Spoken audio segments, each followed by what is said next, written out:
नमस्कार दोस्तों, मैं हूं कांगड़ी और स्वागत है आप सबका आज के ब्लॉग में। तो आज हम बात करेंगे झालटा गांव की।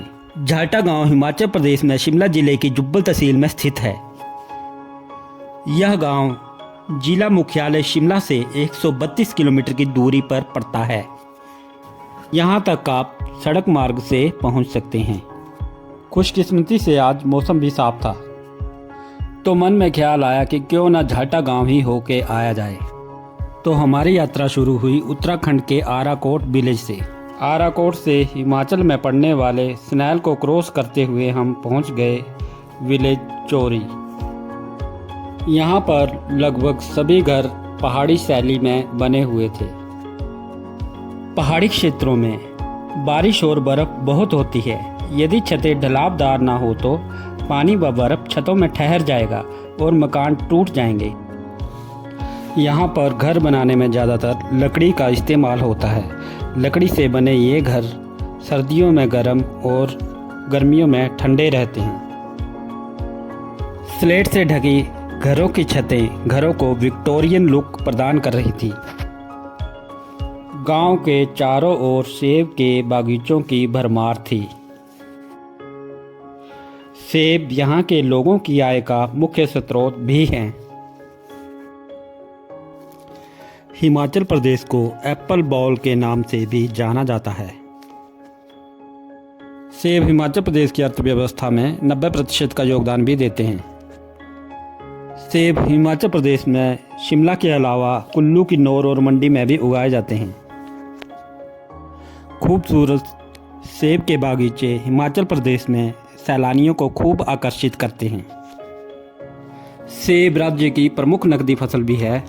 हिमाचल प्रदेश वर्तमान में सालाना औसतन 4 लाख टन से अधिक सेब का उत्पादन करता है।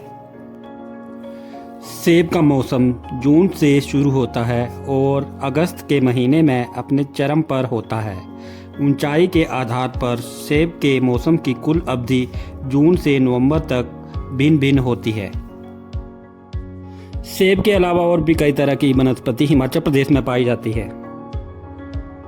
ये जो छोटे छोटे पौधे आपको आपकी स्क्रीन पर दिख रहे हैं, इन्हें मिनी कैक्टस के नाम से भी जाना जाता है। मिनी कैक्टस को यहाँ की स्थानीय भाषा में सुरु कहते हैं। इनका उपयोग यहाँ पर औषधि के रूप में किया जाता है। इस सफ़र में सबसे अधिक राहत की बात यह थी कि हमें हमारे गंतव्य तक पक्की सड़क मिलने वाली थी।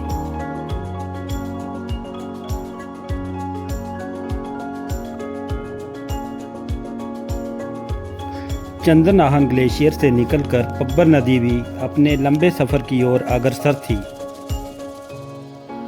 इस नदी को उत्तराखंड में टोंस के नाम से भी जाना जाता है। यह यमुना की सहायक नदी है।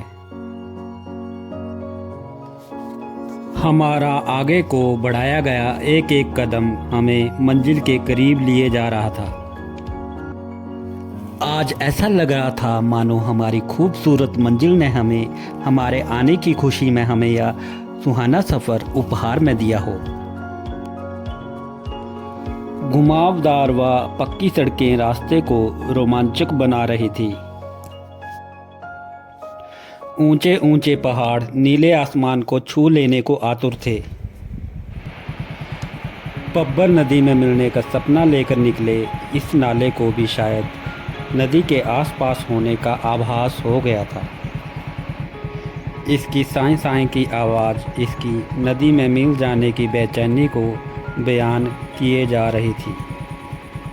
आज इस सड़क के आखिरी छोर तक पहुंचने का इरादा लिए हम सड़क के साथ साथ आगे बढ़ते जा रहे थे।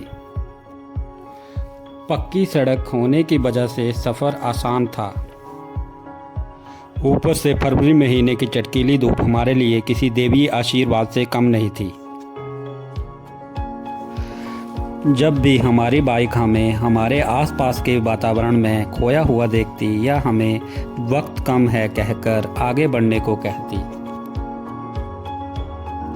और इन खूबसूरत पहाड़ों को महसूस करते करते कब दोपहर हो गई पता ही नहीं चला। हमें पहाड़ की जिस चोटी तक पहुंचना था वह हमें अब साफ साफ दिखाई दे रही थी। हरियाली के बीच बीच से झांकती बर्फ हमें अपनी ओर बुलाए जा रही थी। गिरटाड़ी वाली साइड का व्यू, और इस साइड से हम आए हैं सनैल। ये देखिए दोस्तों, झाल्टा के रोड पर गाड़ियां दौड़ती हुई।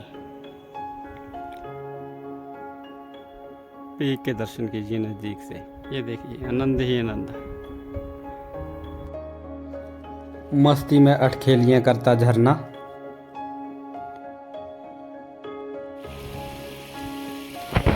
और धूप में सुस्ताती बर्फ की परत।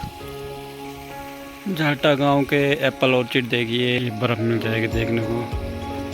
ये देखिए दोस्तों, तो अभी झाल्टा 1 किलोमीटर है यहाँ से, और यहाँ पे आपको एप्पल के ट्रीज दिखाते हैं।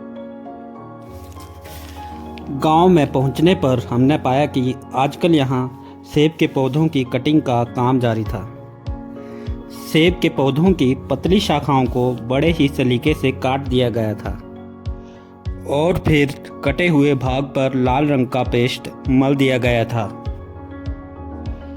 एक एक पौधे की एक एक शाखा का इतनी बारीकी से मुआयना करना एवं उसका रख रखाव करना वाकई में ही बहुत मेहनत का काम है।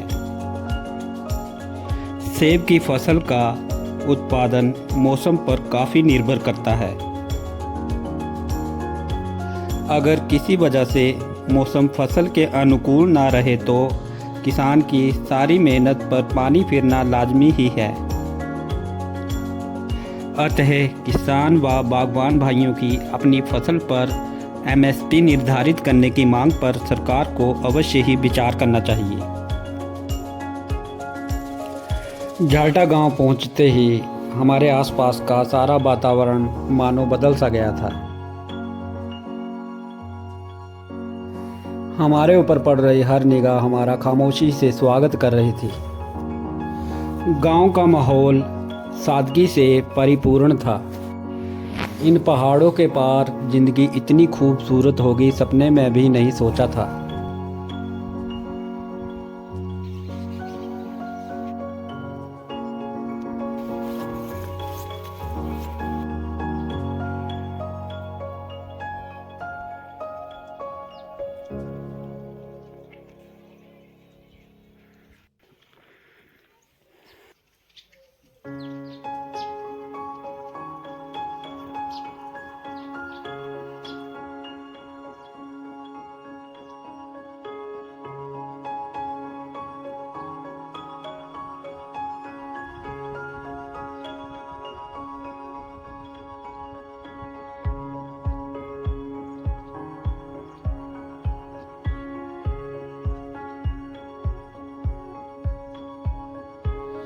देवता गुडारू यहाँ के कुल देवता हैं। जिस गांव में भी देवता विराजमान होते हैं वहाँ पर हर साल सितंबर महीने में जागरा होता है। उस दिन देवता के सभी निशान स्नान करने जाते हैं, और यहाँ के स्थानीय लोग रात भर नाचते गाते हैं। खंडासुरी श्री शेर कुलिया जी महाराज के बाद देवता गुडारू महाराज ही चारों महासुओं के दूसरे परम प्रतापी और शक्तिशाली वजीर हैं।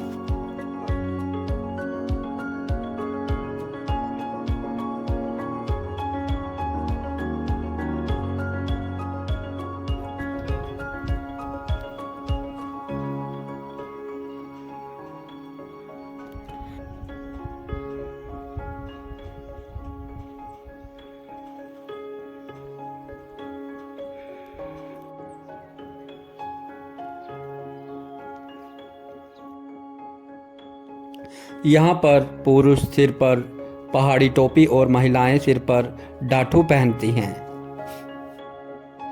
यहाँ पर महिलाओं में कुर्ती के ऊपर सदरी पहनने का भी काफ़ी पुराना रिवाज है। झाल्टा विलेज घूमने के बाद यहाँ के स्थानीय निवासियों ने हमें पास ही बसे गिरटाड़ी गांव घूमने का परामर्श दिया। गिरटाड़ी गांव की दूरी झाटा से तकरीबन 1.5 किलोमीटर की थी। पहाड़ी रास्ते पर 5 मिनट बाइक चलाने के बाद हम पहुंच गए गिरटाड़ी विलेज। खुशी की बात यह थी कि गिरटाड़ी विलेज प्राइमरी हेल्थ सेंटर एवं वरिष्ठ माध्यमिक पाठशाला जैसी सुविधाओं से लाभान्वित था। यहाँ पर एक बस स्टॉप भी था, जहाँ से समय समय पर पथ परिवहन निगम द्वारा बसों की सुविधा यहाँ के स्थानीय निवासियों को प्रदान की गई थी। यहाँ के स्थानीय निवासियों की आमदनी का मुख्य साधन भी सेब की बागवानी ही है। गिरटाड़ी में पड़ी हल्की हल्की बर्फ यहाँ की सुंदरता को 4 चांद लगा रही थी।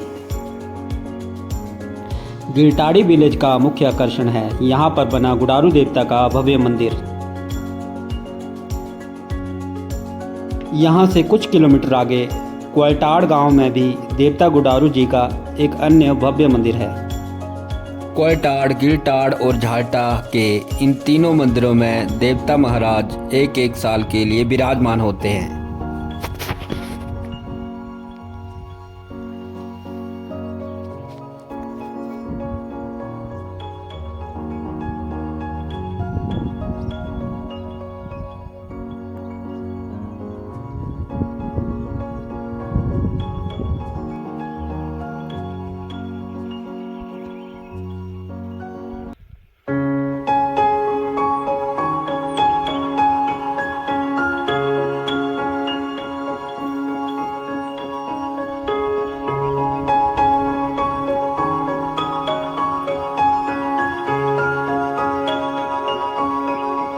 ऊंचाई पर बसा होने के कारण इस गांव में देर शाम तक धूप खिली रहती है।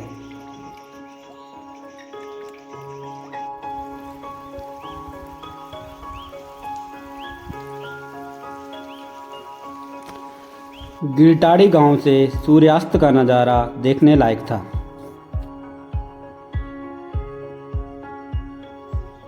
शाम के 5:45 बज रहे थे और सूर्यदेव गिरटाड़ी गांव से कल फिर आने का वादा करके अलविदा ले रहे थे।